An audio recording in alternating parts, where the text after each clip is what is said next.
பாஜக மாநில தலைவராக முன்னாள் ஐபிஎஸ் அதிகாரி அண்ணாமலை 2021ஆம் ஆண்டு நியமனம் செய்யப்பட்டார்.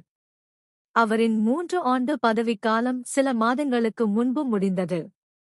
பாஜகவில் உட்கட்சி தேர்தல் நடைபெற்று ஒவ்வொரு மாநிலத்திற்கும் தலைவர்கள் நியமனம் செய்யப்பட்டு வருகின்றனர். அந்த வகையில் அண்ணாமலையே மீண்டும் தலைவராக வர வாய்ப்பு இருப்பதாக கூறப்பட்டது. ஆனால் 2 வாரங்களுக்கு முன்பு நடந்த அமித்ஷா, எடப்பாடி பழனிசாமி சந்திப்புக்கு பிறகு தமிழக அரசியல் சூழல் மாறியது.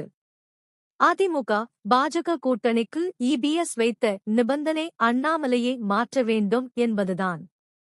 இதன் தொடர்ச்சியாக அண்ணாமலைதான் புதிய தலைவருக்கான ரேஸில் இல்லை என்று வெளிப்படையாக தெரிவித்தார். இதனால் புதிய தலைவர் யார் என்ற கேள்வி பலமாக எழுந்தது.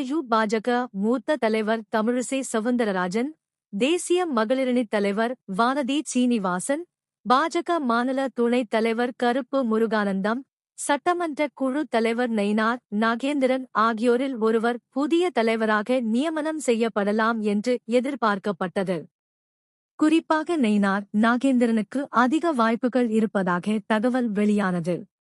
அண்மையில் ராமேஸ்வரம் வந்த பிரதமர் மோடியின் மேடையில் நயினார் நாகேந்திரனுக்கு இடமளிக்கப்பட்டது முக்கியமாக மாறியது.